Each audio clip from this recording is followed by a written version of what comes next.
I'm Fredrik Leilani, and I'm the filmmaker. And I'm Leilani Farha, and I'm the advocate. So, dear advocate, season 6 of Pushback Talks, now downloaded in 155 countries around the world. And we've been talking, and the issue is still there. It's a big story and a big challenge for most cities and most people. So true, an issue that is not going away. This global housing crisis marches on in 2023. Yeah, but we will be here, and we will try to keep the light up. But I saw a picture in the paper the other day. It was a parking place at the airport of Davos, Switzerland. It was lined up with private jets. This kind of the image of the super rich are a problem for the planet, because they are spending more than anyone else. Yes, incredibly hypocritical. They fly in their private jets to Davos to supposedly save the planet. Yeah. It is Davos time, though. Yeah, and those who have seen Push, the film where it's featuring Leilani, knows that we look into a little hedge fund called Blackstone. The world's biggest hedge fund, the vulture fund. The whole business idea is, of course, it's always to buy cheap and sell more expensive. But they're working in a very aggressive way. And the president of Blackstone was just in London. So we are going to talk about London. And we have a very, very high-ranked guest. And we're really happy to invite Tom Copley, who is British Labour Party and politician, and he's a deputy mayor for housing and residential development in London, and been around for a long time in these issues. Welcome to Pushback Talks, Tom. Hello, thank you very much for having me. It's lovely to be joining you for this conversation. Yeah, it is, and we've been talking to housing politicians before. We also had Frans Timmermans, the vice president of the European Commission here, and we had a housing minister of Denmark here, and so it's very nice to meet people who are actually daily working with these challenges, and you are certainly one of them, Tom. Well, I'm very honoured to be in that illustrious company. Leilani, London is a special place for you and for all of us. And you remember the meeting we did in the films around London. What is London for you in this case? Well, London has lots of meanings for me. I do have a sister who lives there, and a niece and a nephew living in London. So there's that personal connection, of course. But of course, for me, London is all about Grenfell. In some ways I was brought to London because of Grenfell. I mean, I'd been there many times before, personal things, but in a professional way, it was Grenfell that really obviously caught my attention. And then, of course, filming for Push and just realizing the way in which finance works. If you want to understand the financialization of housing and how housing has become a financial product, really a tool, you go to London. Is that how you see it also, Tom? I certainly think, Leilani, you mentioned Grenfell, and I followed the inquiry very, very closely. There's a fantastic new book out, by the way, by Pete Apps of Inside Housing called Show Me the Bodies, which is all about what happened at Grenfell and the systemic failure and the way that profit was paramount in the minds of the companies and the organizations that were involved there. It's truly, truly shocking. And having followed the inquiry quite closely, having read Pete's book, having followed what's been going on, there's absolutely no doubt that profit was placed above people's lives with tragic consequences.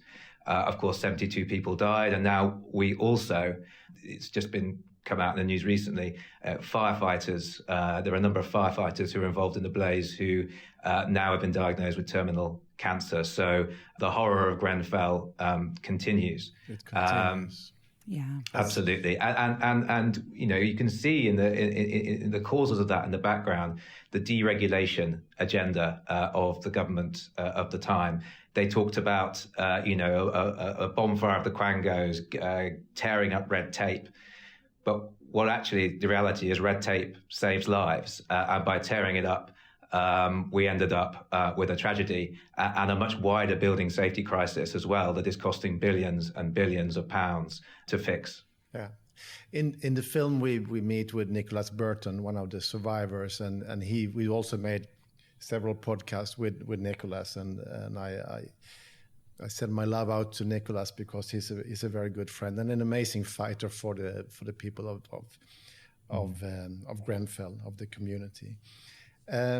Let's turn back to this story we read in the Bloomberg News this week of Jonathan Gray of Blackstone, who is one of the senior guys. His private net worth is only a few $1 billion, or maybe more. But he talks about your country. He talks about 2023. It's a favorable year to deploy capital.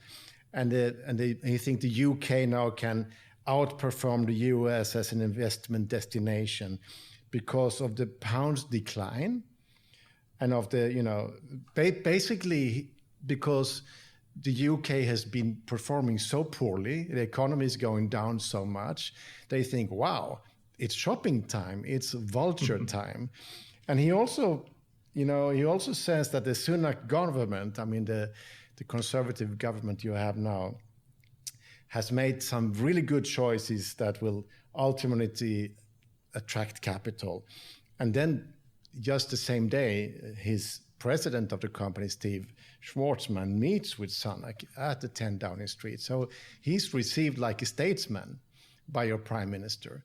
And we know that the Blackstone model is really creating a lot of sadness in the societies around the world, and also in London. How do you see this? It's a huge invasion of money that is actually pushing up the rents, and the rents are already up like 30% recently. And you talk about the cost crisis in your country, where people can't afford food, they can't afford to heat their houses, and now also the rents.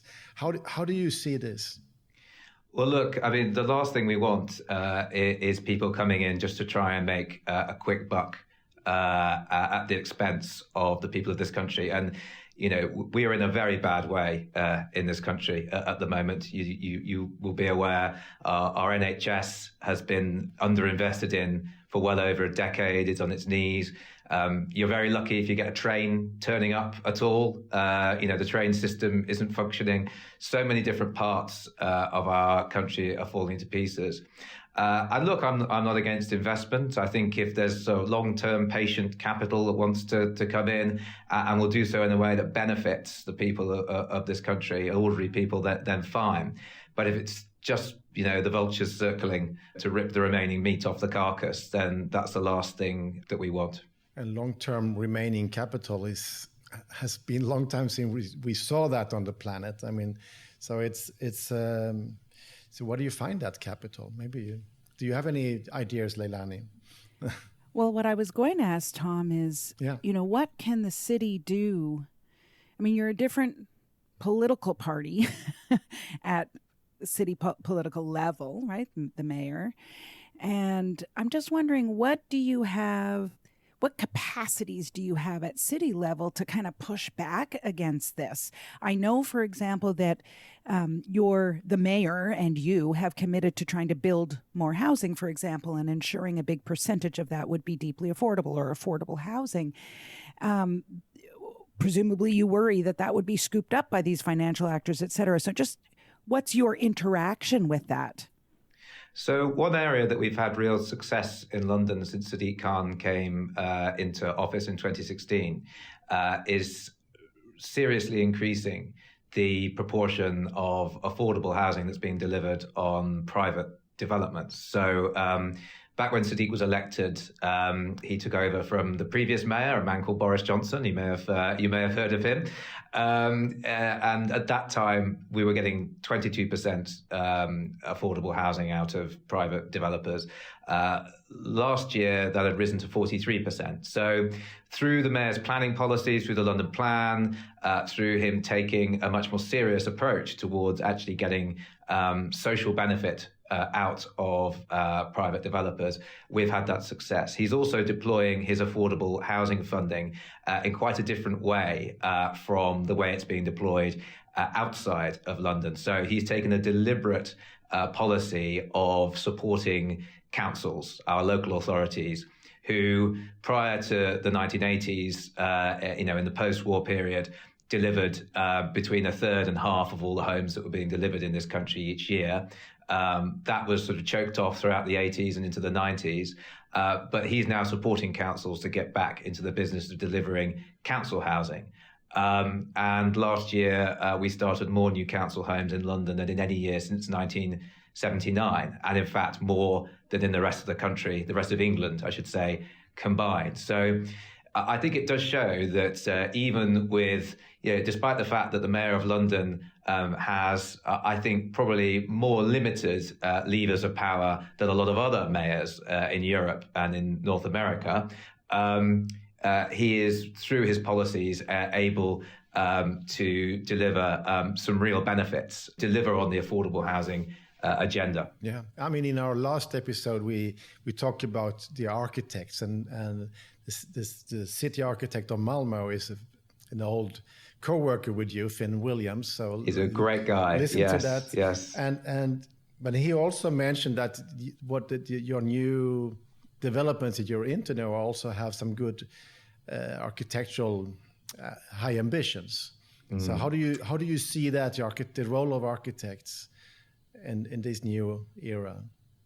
So we obviously want to build large numbers of council homes and social homes, but we also want to make sure they're of high quality and really high design and sustainability as well, which of course is very important.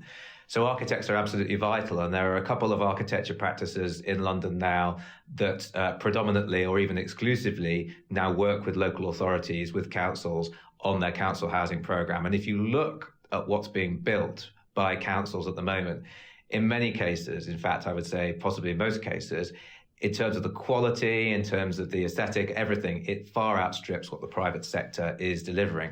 And because councils as well, and it's not just about the look of the buildings, and, obviously beauty is in the eye of the beholder. I think a lot of what's going up looks very nice. It's also about the space inside as well, and the quality of the living space. So, going above and beyond our space standards, really lovely design features, making sure that these homes are super energy efficient so that, council tenants' energy bills are lower.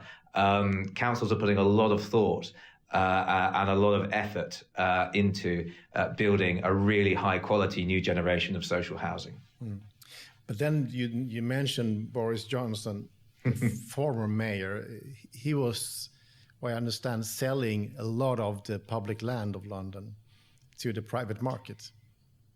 I think, Boris Johnson took a very different approach in many respects to Sadiq Khan. He didn't have the same approach to affordable housing, for example. In fact, he scrapped his predecessor's 50% target for affordable housing in the London Plan. He was much more lax about approving stuff through the planning system that had low levels of affordable housing. So he took a very, very different approach. What's happening under Sadiq Khan now, we're actually establishing a City Hall developer, which is going to, in the first stage, it's going to consolidate and expand a little bit more of what City Hall already does. But in the next phase, in the next term, it's going to actually be engaged in the direct delivery of housing. And that will give us, a real key way of being able to intervene in the market and deliver, really high quality, social, affordable, and other forms of housing as well. And I think it'll be a really important addition to what's going on in the market at the moment. And Leilani, we talked to several other mayors like Ada Colau in Barcelona, and they all come back to that we we want to do, and we talked to the people in Berlin, they want to do more, but they need a national government to be there. Leilani, this is something you're up to all the time. Absolutely. Although what Tom just outlined is some really key takeaways for, I think, our audience of what cities can do. I mean, the 43% of new development that should be affordable, and I have a couple questions for you about that, but 43% is very high. I mean, we have governments in North America saying 5% is too high. You couldn't possibly ask a developer to give more than 5% of their units for affordable. Well, here's the City of London demanding 43%. So that's really interesting for me as a takeaway. The idea that affordable housing can be beautiful and of course, energy efficient. But, the idea that you would have architects engaged in that is a really important takeaway. I can tell you, I mean, I live in the wasteland that is North America. I mean, in terms of architecture, right? I mean, that I really can guarantee you this is not happening enough here. And then the idea, this last idea of City Hall actually having its own development arm and then being able to deliver.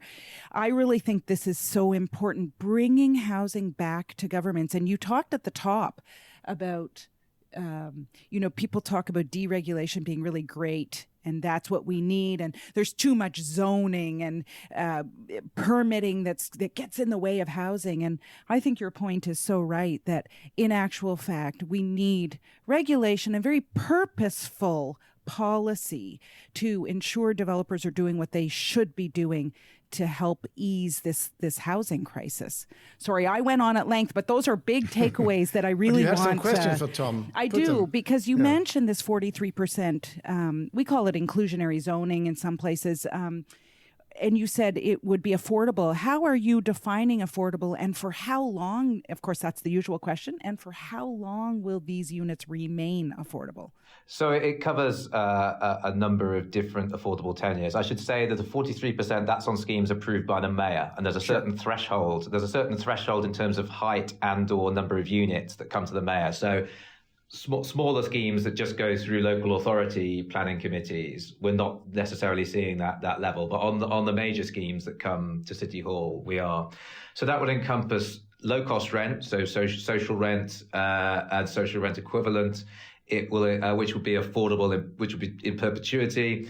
Things like London living rent, which is, I always sort of talk about as kind of a key worker tenure, which is based on a third of local incomes. So it's sort of intermediate tenure. That sometimes is in perpetuity and sometimes transitions over to shared ownership after 10 years because the way the government puts strings attached to our funding. And then there's shared ownership, which is a sort of part rent, part buy, where people buy a share and can in theory staircase up to 100% if they wish to. So it covers all of those. We're very clear, though, and the mayor is very clear that the key tenure for London is social rent, because that is, we know, is the tenure for which there is the most need.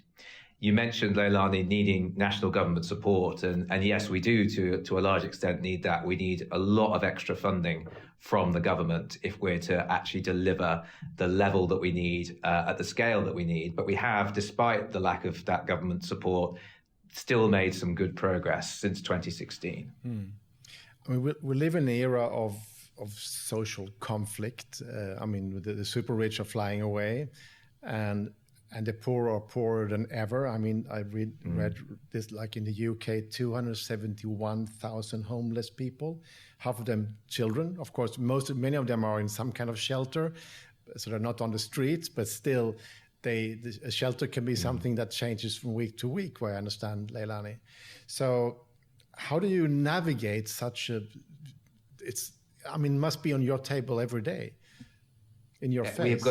It's a growing problem, and it's not just the housing shortage, it's also the way that the government since 2010 has restricted benefits. So they've done things like they've frozen the rate of housing benefit, they've introduced a total benefit cap, and what that means is that perhaps properties that would have been affordable to people on benefits before increasingly are no longer affordable to those people, which then pushes them into homelessness. I went this morning to a new development that we're funding. It's just just down the road from City Hall, actually. And we met a woman there and her children. They'd been living in temporary accommodation, temporary, I say in inverted commas, for 11 years. And now they just got a social rent flat in this new development that we're funding, and they're absolutely delighted with it. But the idea you could be living essentially homeless in temporary accommodation for 10 years with 3 children, it's shocking, isn't it? In one of the richest countries on earth, there's a huge amount of work that needs to be done to resolve this issue. But it's also rewarding to be a politician and to be able to deliver to that family. Must be for you. It must be amazing. The best bit of the job is going and meeting people who move into the homes that we are funding. I just wish that we had the resources and the government made the resources available for us to do even more. But one of the questions, of course, in London would be, you've got a huge number of people living rough or unhoused or in these temporary accommodations that are unsuitable for long-term living. And at the same time, you have, a lot of vacant homes and a lot of homes that are underused, et cetera. And so, one wonders if there isn't something that could be done to address that. People like to say, oh, look, there's, 5,000 homeless people and there's 5,000 empty units. And there's the answer. That's not obviously what I'm proposing. I understand it's far more complex. I've seen cities do a variety of things, a vacant home tax, a very harsh tax to get vacant homeowners to either give up their properties. You will know that from Barcelona and Lisbon, or to try to entice the owners to come on, sort of cough up their properties for social uses. I don't know if you're considering anything like that, but I worry because, of course, the homeless situation in London specifically is very bad. I read that in one borough, 1 in 21 people are homeless, and in London itself, 1 in 58. So those are big numbers, and it's increasing, right? And a lot of people are first-time homeless, right, in the last year or two. I know these are all concerns of yours, Tom. Just wondering what you think about that relationship between homelessness and vacant homes. You won't know, but in Push, there's a map that gets put up on the screen of the City of London, and all these red dots of foreign-owned homes. That doesn't mean each one is empty, but mostly they are underused or vacant. So just wondering what you think. Yeah, I think so. We actually have a relatively low rate of long-term empty homes in London, but I do think that much more should be done in order to discourage people leaving homes empty. Well, the problems that we've got is we have very limited powers of the mayor, so the mayor isn't able to levy a vacant home charge, which I think would be a very sensible thing to do. Councils are now able, I think, to charge up to 3 times the rate of council tax on empty properties. However, of course, we know some of the owners of these properties are so vastly wealthy that 3 times council tax is nothing to them. So I remember when Mr. Boris Johnson was mayor of London, he in his sort of throwaway sort of way went I think there should be 1,000% tax on empty properties. Of course, when he was in a position to actually deliver that as Prime Minister, he did nothing at all. But certainly, I think the government should be looking at giving the power, whether it's to local authorities or to the Mayor of London, in order to charge some punitive rates on people that leave their properties empty long term. The other thing we have to think about as well, of course, is the whole situation around short-term lets. That's been growing in London and in many other cities around the world. Airbnbs. Exactly. And in London, in theory, you're not allowed to rent out a property for short term for more than 90 nights a year.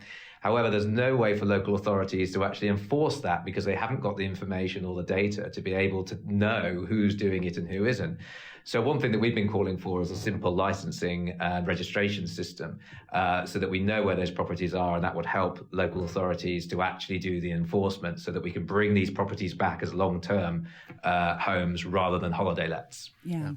I suppose the third pillar, sorry, Fredrik, just to say, is to keep as many people housed as possible. And I think you were looking at, or Mayor Khan was looking at rent freezes, because people are falling into homelessness because they can't, especially right now with the escalating cost of heating a place and food and all expenses and inflation, making it really difficult for people to pay their rent. Of course, if you don't pay your rent, you can so easily be evicted. So I presume that's part of this puzzle too. Yes, we've been calling for the power to institute a rent freeze and longer term for London to have the power to introduce rent controls.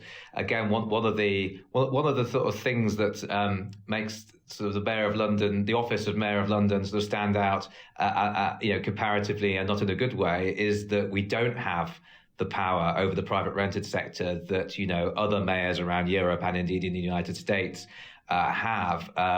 The mayor has no formal powers. We do what we can to use our influence, and we've done things. The mayor has done things like setting up a rogue landlord and agent database, for example.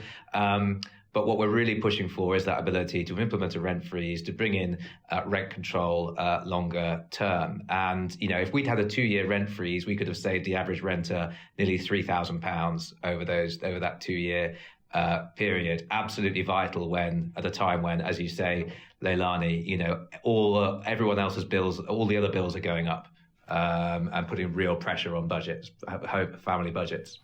Yeah.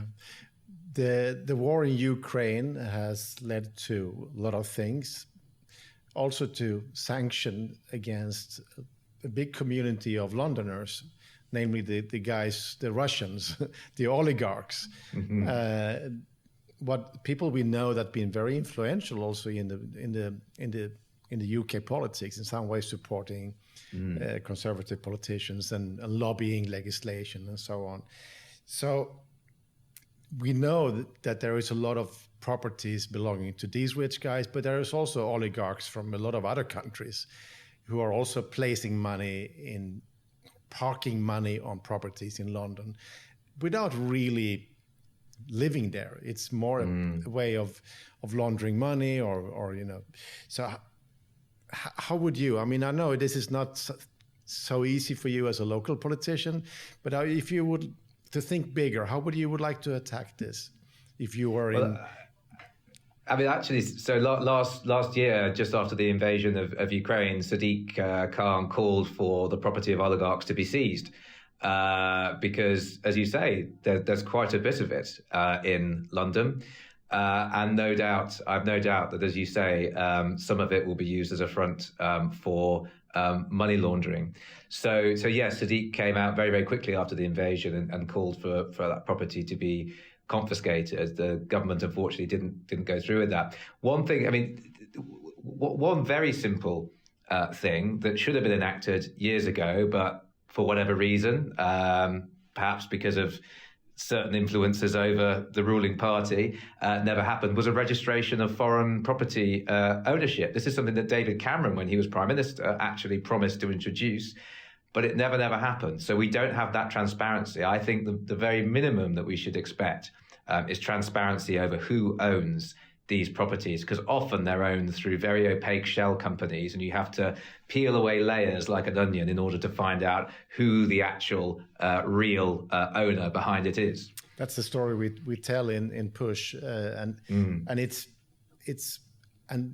what I understand, we had Anna Minton here for a podcast just after the Pandora Papers came, and the Pandora Papers revealed that some of these shell companies were actually British rich people who invested in their own city through this shell company. So we shouldn't focus only on Russians, because it's mainly rich people who don't want to participate in society and be responsible citizens. Yeah.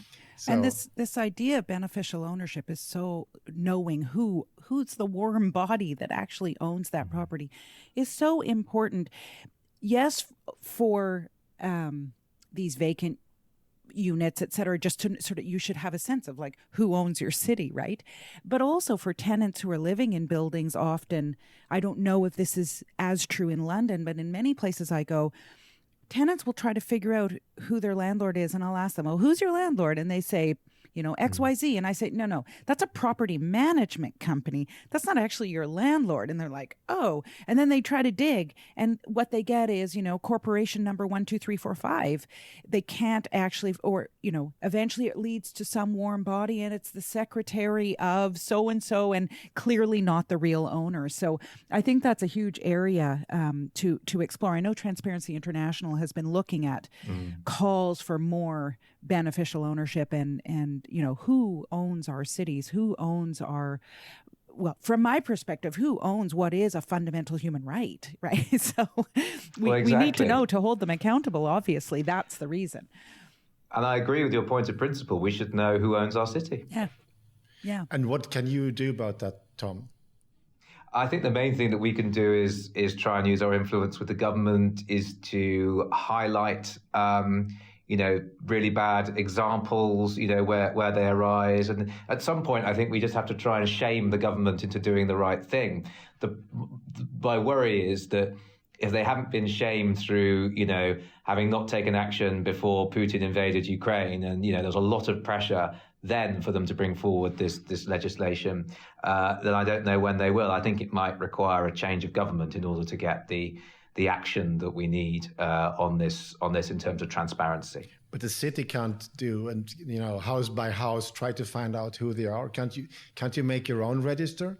We're not able to know. We don't have we won't have access to the necessary information, and we don't have the necessary resources to be able to do that at a city level. Unfortunately, I think this needs to be a national thing, and the government just needs to get on and actually do it and say to people, you need to register who the beneficial owner is, and if you don't register who the beneficial owner is within a certain period of time, then perhaps the state should be able to just take the property in order to incentivize to actually get on and reveal who they are. Because when we are out showing the film, I mean, people ask what can we do in our city, and I normally tell them, look around who owns your city. Try to find out who, because also in my city, we can see a big concentration of wealth. I mean, before we had thousands of different landlords, and now they're like maybe 30, 40, and the 3, 4 big ones, so the concentration of wealth is also a big thing. And we made several episodes about Berlin, the biggest housing company, Deutsche Wohnung, they have 350,000 apartments. It's like they're bigger and bigger. So it's and of course, and these guys are also, Blackstone is now over and meeting with your prime minister. They are the biggest landlord on the planet, and the biggest landlord of the planet has a private meeting with the prime minister. I mean, it's so how we need to. I mean, I guess that's a part of your job also, of the progressives of the world. How do you challenge that power, the biggest landlords? Well, if I might, because it leads to another question to you, Tom, to put you in the hot seat completely. So one of the things I've noticed in the UK is a kind of resistance to using human rights language around housing, and that is across parties, actually. I know that the Labour Party may have in mind policies and programs that are more human rights compliant and human rights friendly, but the idea of, let's say, legislating the right to housing is not something that's viewed that favorably. And yet, when I'm traveling the world, I'm seeing a lot more pickup at city level in particular. People want to hear that their city government recognizes, not just can speak it, but recognizes in a meaningful way the right to housing, or that national government does. And I'm seeing a lot of movement on that front. What I like about human rights isn't the language. It's nice. Everyone has the right to housing. Okay, that's a nice cry. But what I like about it is it's an accountability mechanism. You don't enact through legislation the right to housing without ensuring things like proper monitoring that the right is being delivered on, proper accountability that governments can be held accountable when they say they're going to do something, that they do it. And so I'm just interested to know what you think, like this lack of resonance within the UK. And I'll tell you, when I was rapporteur, the UK national government consistently took the floor, kind of denouncing my reports and denouncing the right to housing as a justiciable right unto itself. So just interested to know, do you think it could have some currency and value? Well, I'm quite interested in that idea. I think that if we're going to have the right to housing, of course, it has to be backed up with the resources to deliver that. And if creating that right can somehow ensure that those resources are leveraged in by the government, then I think that's all for the better. It also, of course, has to be the right to decent housing as well, housing that is well managed, housing that is of good quality. But I do think that whole issue of it being backed up by the necessary funding and the necessary resources, because inevitably, if we're going to have the right to housing, we're going to need to vastly increase the amount of social rented housing and council housing that we have in this country, because certainly in London, that's where the greatest need is. And that's going to require a lot of public investment from the government. So, yes, I mean, I think housing should and has to be a fundamental right. You can't live a decent life without a decent home, in my view. Yeah, I agree with what you said. And I think, in fact, by articulating housing as a human right, the resources necessarily should flow, because you can be held accountable to that right. So if I'm government and I'm committing to the right to housing, I know that if I'm going to be held accountable, I need those resources so that I can come good on my commitments. So I completely agree with you. But I think sometimes governments forget how important human rights are to the everyday person, like that woman living in homelessness who you now have housed, her and her 3 kids, right? For her, she's just had her fundamental right to housing realized. And that's a complete game changer for her future, but more importantly, probably from her perspective, for the future of her children. That's how we build wealth, right?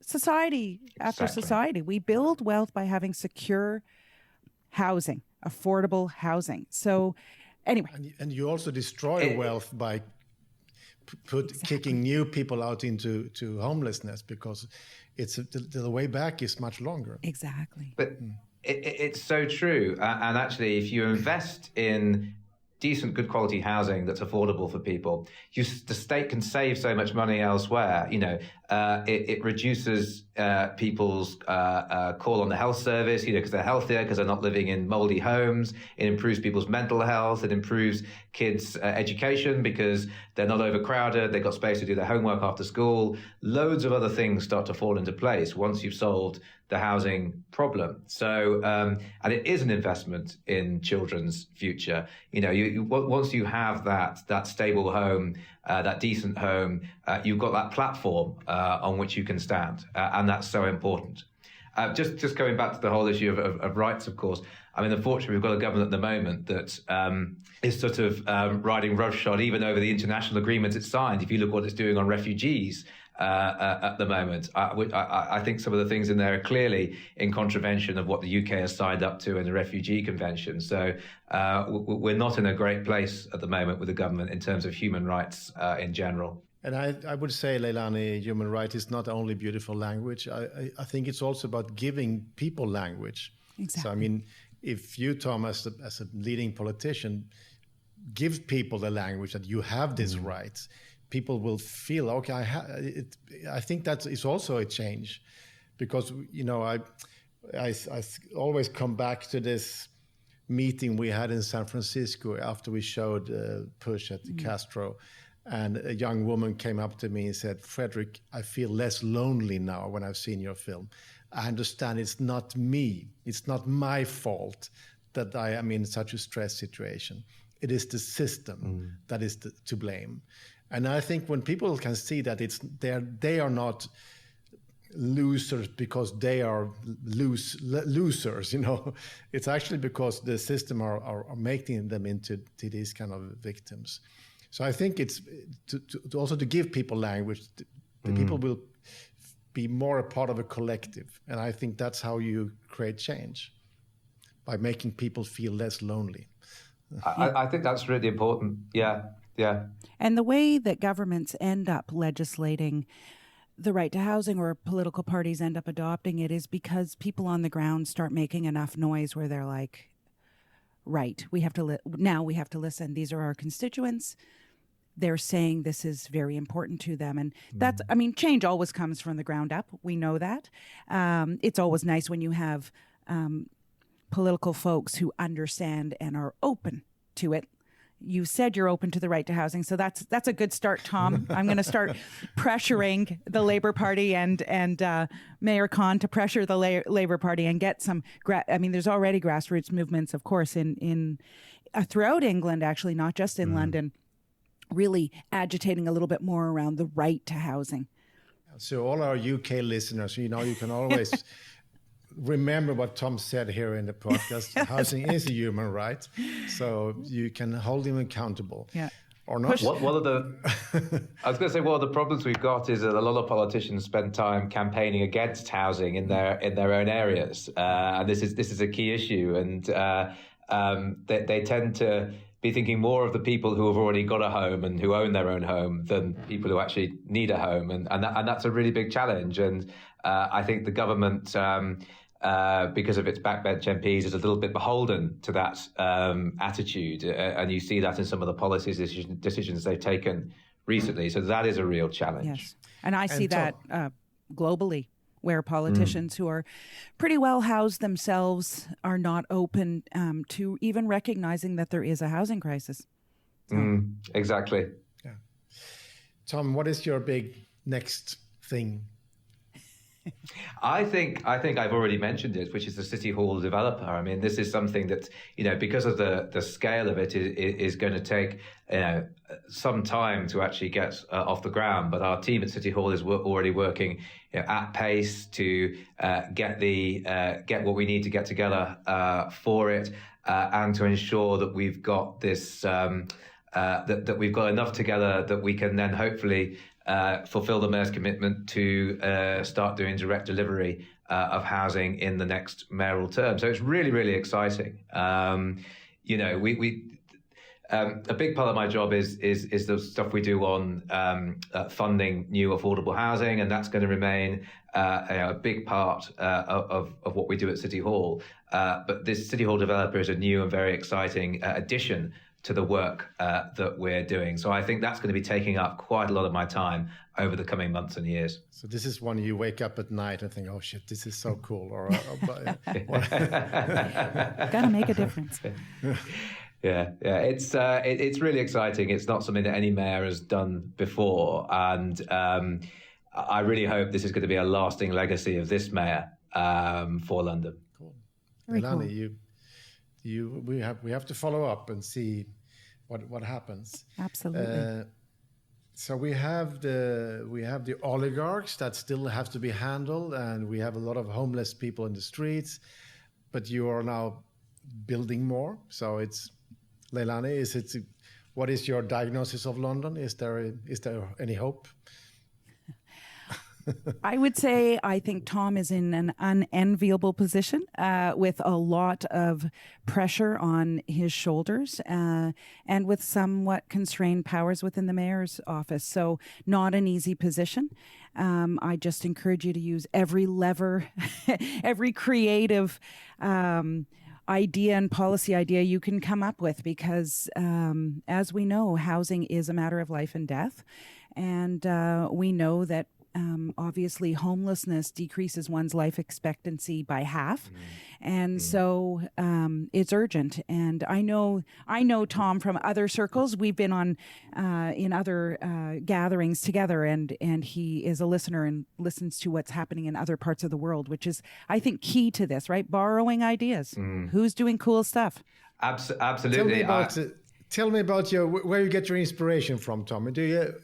Is there any city that inspires you extra? So in terms of the private rented sector, I mean, Vienna Vienna inspires me in general. I mean, look at the wonderful history there of a city that built lots and lots of public housing, that actually retained it as well when other cities were including in the UK, when Margaret Thatcher introduced the right to buy in the 1980s. But Vienna kept hold of its public housing, incredible architecture. And they've got a very interesting system of rent control and quite an effective system of rent control as well. So I certainly take inspiration from Vienna. And I'm always on the lookout, a bit of a magpie. If there's a good idea in another city in the world and we've got the power to do it in this country, then I want to snap that up. We had one podcast about France, and they talked a lot about the community land trusts. Is that something you've been seeing? It's also a way of... That's kind of a different kind of capital, but it's also less speculative. Yeah, I used to be a member of a community land trust, actually, and there is they're a very small part of the market in the UK and in London, but we at City Hall, we have something called the Community Housing Fund, and we use that to support community-led housing, and there are a number of small developments around the city going on that we are funding. So yes, it's sort of in its infancy, I would say, in the UK, but it's something that we really want to support because it really puts local people into the driving seat of what they want in their local areas. And you also take them away from the speculative flood of money. Absolutely. I mean, there's a wonderful community-led development near where I live in the London borough of Lewisham, and the people that will eventually move in and live there, there's an element of custom build to it. So they customize their homes, they put in a bit of their own labor, which in exchange they then get a lower rent on the property in exchange for having done some of the work on it themselves. I think that's a really wonderful model, and it really puts people in control and gives people a sense of ownership of their home and of their community. But it's not the numbers that we need to really change the situation. It's a very small number at the moment, and because a lot of these groups are sort of relatively new and don't have the experience, obviously, of a large developer, they face particular challenges in terms of navigating all the various sort of bureaucracy and actually getting these things off the ground. But it's something that I'm very keen that we continue to support. Cool. And in regards to the Airbnbs and the others, do you talk to other mayors and other cities how to kind of together take these guys on? Yes. I quite a few years ago, before I was doing this role, I went to a sort of conference on this that was organised in Florence. Because they've got a massive issue with the centre of the city being essentially hollowed out of residents and it just becoming for tourists. And Amsterdam has brought in various regulations to try and combat what's been happening with short-term lets there. So yes, I've been in touch with other cities around the world. I think there are some relatively simple things the government can do, like a registration system, that would actually be a bit of a game changer in London. I don't think it's going to require, very complex legislation or anything like that. I just think some simple changes could make all the difference. That's cool. Yes, really I'll nice have to. Oh, sorry. Yeah, go on, Leilani. Only to say, Tom, you probably don't know, but I worked with a group of people to develop a thing called the Shift Directives, from financialized to rights-based housing. And we cover short-term platforms in it. There's 10 directives. I'll make sure that your people receive it. It's Please not a long document. Email me. Yeah. You might find it interesting. We sort of pooled interesting things going on around the world and use those as recommendations. So it should be of interest to you. Great. Yes, please do send it over to me. We will also send the film Push so you can see Leilani walk around the world. And there are some good arguments and some very smart people in it, like Saskia Sassen and Professor Stiglitz, the Nobel Prize winner.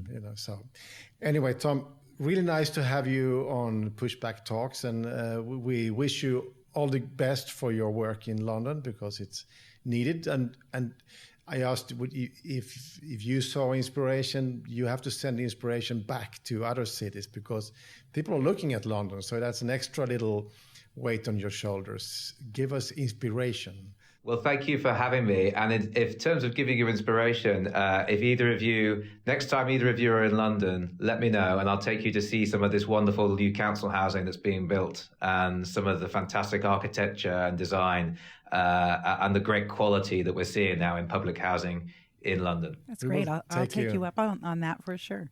Me too, for sure. So, Leilani, we kicked off 2023, season 6.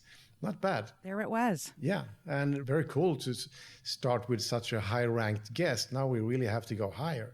So where are we going now? Who knows? Who knows? Who knows? But thank you very much, and see you soon. And Leilani, we are funding this podcast with lots of money from nowhere. Mostly through love, but a little bit of money through our Patreon account. If you go to patreon.com, you'll find Pushback Talks, and anyone can support us. Every little bit helps. We have an audience in many countries. We have very little money, and that's a part of the game. That's right. So we are happy, and as long as you're happy, write to us, tell us what you think, and let's keep going. See you soon. Thank you, Leilani. Thank you, Tom. Thanks, Fredrik. Thanks, Tom.